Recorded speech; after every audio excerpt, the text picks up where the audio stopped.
A omissão do governo federal, do estado do Rio e da prefeitura permitiu que as fortes chuvas iniciadas no último dia 15 destruíssem parte da cidade de Petrópolis. É o que mostram os números divulgados pelo Portal da Transparência e por levantamentos feitos por economistas, engenheiros e ambientalistas. Os mais atingidos, como sempre, são os mais pobres. Para falar sobre essa questão, a Revista Brasil TVT conversa agora com Tainá de Paula, que é arquiteta e urbanista, vereadora na cidade do Rio de Janeiro pelo PT e presidenta da Comissão de Assuntos Urbanos da Câmara Municipal do Rio de Janeiro. Boa noite, vereadora Tainá de Paula. Prazer falar contigo. Seja muito bem-vinda. Boa noite, queridos. É uma honra estar aqui. Prazer é todo nosso. Tainá, o Brasil ficou assustado e aterrorizado quando viu aquelas cenas lá em Petrópolis. Mas aquelas cenas que aconteceram este ano não foi a primeira vez e, ao que tudo indica, vereadora, não será a última também, né? Falta de planejamento do poder público, essa questão da habitação, de moradia de interesse popular e, sobretudo, a população mais vulnerável, né? Queria que você explicasse para a gente, você que também é arquiteto e urbanista, tudo que envolve essa questão aí das pessoas indo morar em encostas e a falta de planejamento urbano para essa população, vereadora. Claro, primeiro reforçar que é uma honra estar aqui, para todo mundo que acompanha a TVT, sem dúvida alguma, colaborando e muito para a resistência da mídia independente, do acesso irrestrito à informação. Bom, você está coberto de razão, esse não é o primeiro caso e não será, infelizmente, o último caso numa cidade da região metropolitana, não diferente de tantas outras regiões metropolitanas do Brasil, principalmente aquelas que têm concorrência de serras, encostas, carpadas, enfim. Existe aí quase que um ciclo vicioso quando o assunto é a ocupação de encostas em aclives, em áreas com fragilidade geotécnica, acho que a gente precisa falar sobre isso, né? A péssima condição, estrutura das cidades para falar de forma mais séria do planejamento urbano, onde as pessoas vão morar, os ricos, os não tão ricos, os pobres, os mais pobres, os vulneráveis. As cidades não são planejadas e não foram se adaptando aos seus planos e projetos originais. Petrópolis foi originalmente uma cidade planejada, que sempre nos documentos históricos mencionou as chuvas, as precipitações como um problema constante, cíclico, e se tratando de uma cidade do sul global, de um clima tropical, inserida num contexto de fortes chuvas cíclicas anuais e tradicionais chuvas de 50 anos. Não é nenhuma novidade falar das grandes precipitações na região serrana, na região da Serra da Mantiqueira, enfim, nas grandes serras aqui do estado do Rio de Janeiro. Mas, infelizmente, a negligência de planejamento orquestra a ocupação das cidades como um todo, e isso é um ciclo que avançamos nos governos progressistas e marcadamente nos anos do Ministério das Cidades, nos anos petistas, mas ainda eu encaro como o grande desafio do século, entendendo as mudanças climáticas como uma chave importante do século XXI, que o Brasil ainda patina não do ponto de vista teórico, mas do ponto de vista de aplicação das políticas públicas, o que é a reverberação da do que era a Agenda 2030 e agora é a Agenda 2050, o que foi a COP26, o que simboliza isso, quais são o papel das nações, qual é o papel das nações e quais nações de fato estão contribuindo para a mitigação das mudanças climáticas. O Brasil é um país signatário de diversos acordos, mas um dos mais negligentes em se tratando de políticas de resiliência, políticas socioambientais, políticas de reparação do seu desmatamento. Nós somos, inclusive, recordistas de desmatamento no 2020, no 2021. Eu acho que é um recorte importante para fazer uma análise estrutural de como a gente está tocando essa pauta. E, claro, a ausência de políticas públicas para moradia, que eu acho que a gente pode falar aqui sobre um bloco específico para a gente começar a conversar. Ai, quero muito falar sobre isso, Tainá, especificamente. Me chocou bastante. Há sempre uma tendência de culpabilização da vítima, né? Ela estava morando num lugar que não é próprio para se morar. E o próprio presidente da República disse algo como isso, né? Se eu não me engano, ele visitou Franco da Rocha e ele culpou as pessoas, né? As pessoas acabam indo para essas regiões. Isso, faltou visão, exatamente, faltou visão. Na verdade, foi a única visão que essas pessoas tiveram, né? Um escape que foi morar nessa região. Como que a política habitacional perpassa essa questão? Porque é preciso vontade política, não é uma questão fácil de resolver, né? E mesmo a política habitacional que a gente teve forte em governos anteriores, tinha uma questão problemática também, que era levar para as pontas, né? Não era inserir ali nos centros urbanos. Então, assim, o que a gente pode fazer em relação à política habitacional para impedir que uma questão como essa aconteça? Olha, primeiro de tudo, e pode parecer uma visão romântica ou desimportante frente à conjuntura dramática que a gente vive, mas eu considero muito pragmática num contexto atual de pós-Covid, né, de desenho de um futuro possível, que é o questionamento do capitalismo, como é que a gente relaciona produção de moradia com propriedade privada e como isso acaba sendo um limitador das possibilidades de acesso à terra e moradia. O resumo da ópera da política habitacional, da política de terras do Brasil, sempre foi, desde as capitanias hereditárias, o seguinte extrato: quem pode pagar pela terra, ótimo, vai ter moradia; quem não pode pagar pela terra, o resto. E aí esses restos são os escombros, as zonas cinzas da cidade, os arredores de cemitérios, os manguezais, as áreas ambientais, as encostas, as áreas íngremes, enfim, toda a sorte de adaptação à possibilidade de moradia, onde a classe trabalhadora foi encontrando a possibilidade de morar. É muita leviandade e uma quase que banalização da vida você responsabilizar aquele que é um sobrevivente de um cotidiano de ausência de Estado, de ausência de política pública. Por um lado, você retira toda a possibilidade de vida, de dignidade, de oportunidade, dentro de uma lógica de desigualdade social das mais graves do mundo.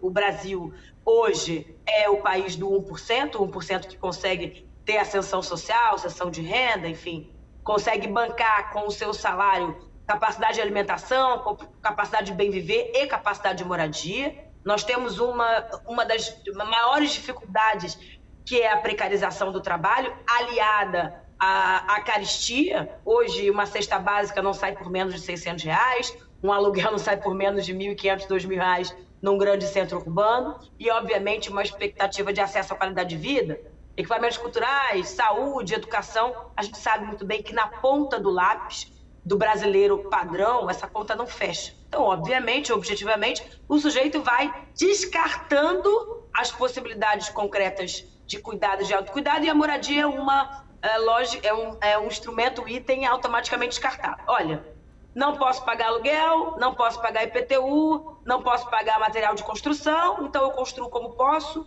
com os escombros, com material precário, obviamente sem assessoria técnica, que é uma das realidades dramáticas do Brasil hoje. Eu sou arquiteto e urbanista e falo com tranquilidade que nosso último censo profissional deu conta de que 90% dos brasileiros não acessam nenhum nível de assistência técnica, ou seja, projeto de arquitetura, projeto de engenharia, projeto de elaboração de suas habitações. Então, a gente está girando os nossos saberes técnicos e científicos para quem pode pagar e delegando miséria, risco social, risco geotécnico, risco ambiental para aquelas pessoas que não podem pagar, que são descartáveis, ora pelo Estado, ora pelo mercado de trabalho e, obviamente, pelo capitalismo que influencia todas as partes. Então, o que eu acho que a gente precisa ser muito responsável na era pós-Bolsonaro? Eu já tô querendo falar do 2023. Como é que a gente refaz esse Estado. É importante que a gente fale que o Ministério das Cidades foi destruído, que a possibilidade de bancarização dos mais pobres e do financiamento e de acesso a estruturas de financiamento habitacional aos mais pobres foi desmantelada pelo Bolsonaro. A Caixa Econômica hoje opera em muitas instâncias pior do que um banco privado. Bolsonaro abre o mercado da produção de moradia para os bancos privados, ou seja, os bancos públicos são cada vez menos atraentes e cada vez mais incapazes de dar conta do sistema habitacional. E aí a gente precisa repensar o que é esse novo modelo de moradia, o que é esse novo processo, esse Minha Casa Minha Vida 4.0, né? Um projeto de acesso à moradia e não necessariamente seja focado no valor da terra. Um dos grandes entraves do Minha Casa Minha Vida, pessoal, foi o valor da terra. As empreiteiras não tinham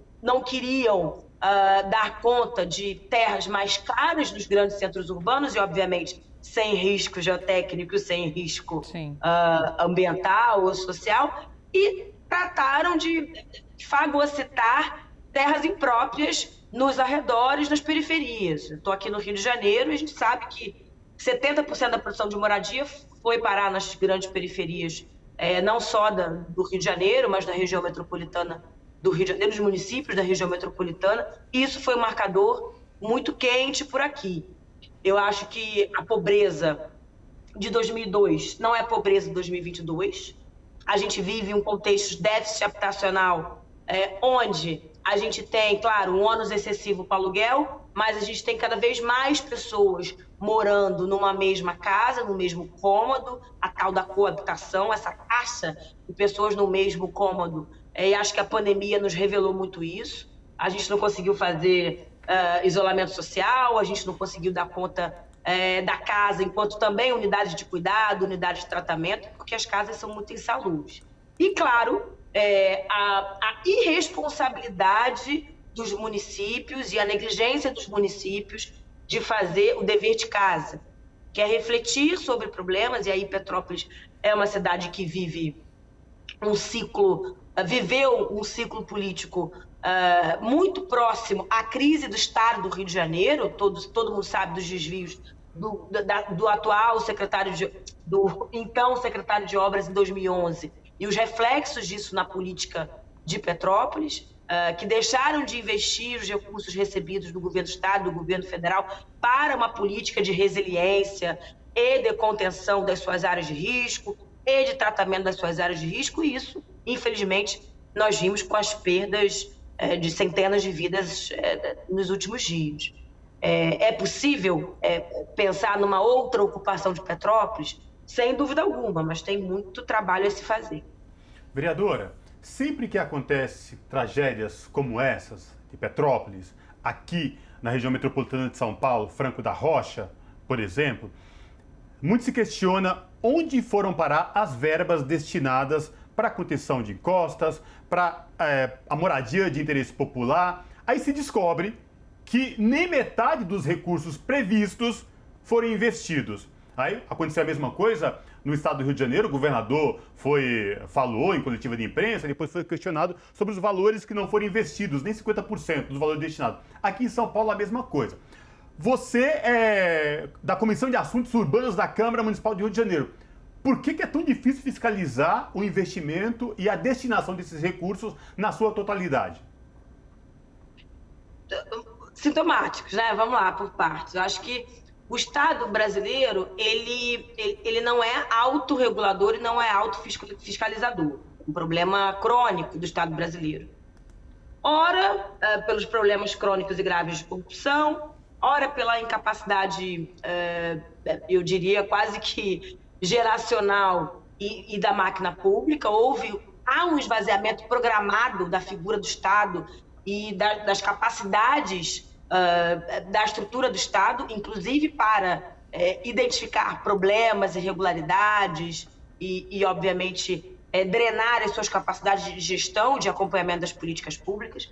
Nós somos hoje um país que, por exemplo, bebe de uma ciência de planejamento, que são os planos diretores. Os planos diretores foram um grande carro-chefe dos anos democráticos populares, dos governos de Lula e Dilma, mas em que pese as suas atualizações, que são de 10 em 10 anos, que são decenais, e as suas ferramentas de acompanhamento não foram implementadas ou foram implementadas de forma muito artificial. Ou seja, desatreladas de peças orçamentárias, desacompanhadas de Ministério Público, de Defensoria, de agentes e atores externos à própria gestão. Os tribunais de conta municipais e estaduais são peças para a gente acompanhar com lupa, porque, enfim, o Tribunal de Contas do Estado do Rio de Janeiro já foi alvo de diversas ações, vários participantes oriundos do Tribunal de Contas do Estado do Rio de Janeiro estão presos, cumprindo pena. Isso não é menor. Isso, obviamente, causa um impacto extremamente negativo num acompanhamento mais sério e qualificado das contas públicas e da aplicação das políticas que foram planejadas ou pelos planos diretores, ou pelos planos de habitação, pela sociedade civil, enfim, pela constelação, pelo ecossistema do Estado. Eu acho que um outro fator importante é a negligência do entendimento do Estado e eu vou falar aqui que é o nosso calcanhar de Aquiles, a tal reforma política que precisa sair, que precisa ser gestada. E por que eu estou falando que o nosso sistema político brasileiro é definidor desse engessamento do Estado? Que veja, de 4 em 4 anos, nós temos uma mudança de gestão que desmantela ou continua determinada política, dependendo do campo político, do setor político que seja responsável por essa gestão. E, obviamente, esta alternância de poder ou essa descontinuidade de gestão dá margem para a extrema negligência de descontinuidade das políticas públicas que foram chanceladas por processos democráticos, que foram instauradas em casas legislativas. Existe um sentido de descontinuidade programada por conta dos ciclos eleitorais do país, e isso é sintomático do problema grave que temos na nossa democracia, do arruinamento da nossa democracia. Isso precisa ser discutido. O sistema político brasileiro não pode ser tóxico para o Estado brasileiro. Eles são complementares, eu acho que isso é uma equação que a gente precisa resolver. Mas, Tainá, isso está no campo das ideias, é impossível a gente mexer no Estado democrático brasileiro, como é que a gente resolve? Não é fácil, demora. E aí, acho que talvez um fôlego, um sopro de esperança cidades, estados, né, dito avançados e com muito lastro de processo participativo e processo Estado e processos políticos avançados, também tem muita dificuldade de gerir e gestar planejamento continuado, processos participativos, processos que não sejam corrompidos por corrupção, enfim, posso citar vários estados e várias cidades com problemas muito próximos, né? Se a gente pegar a Prefeitura de Paris, que até hoje é conhecida na França por não ter feito um processo democrático e altamente intoxicado de corrupção com a despoluição do Rio Sena. Se a gente pensar nas melhorias dos arredores do Brooklyn, né, dos grandes bairros de Nova York, a partir dos programas de renovação urbana e que acabaram construindo a gentrificação, mas que promoveram grandes mudanças de urbanização e que foram tocados por processos de corrupção, que ganharam mídia, vulto. E aí, o que eu quero dizer com isso? Não é porque no Brasil, nosso espírito de vira-lata que diz o Brasil não funciona, o Brasil tem problemas. As cidades, todas elas pesquisam e se debruçam em resolver a gestão das obras públicas, a gestão do Estado, como é que a gente consolida o Estado sem corromper o Estado. Não é um debate que se encastela no Brasil, para a gente não achar que o Estado do Rio de Janeiro ou o Brasil são problemas insolúveis e sem saída. Perfeito. Você fala em sopro de esperança, né? Também é um sopro de esperança saber que tem uma arquiteta urbanista na Câmara Municipal do Rio de Janeiro que pensa tão profundamente essa questão da habitação. Então, quero te agradecer. Com isso, eu te agradeço, Tainá, pela presença aqui hoje, nos ajudando a entender a profundidade desse problema que nos levou até uma tragédia como essa ali em Petrópolis, viu? Muito obrigada, um abraço para você. Querido, obrigada. Salve, salve, vida longa TVT. Abraço. Obrigada. Beijo, tchau, gente.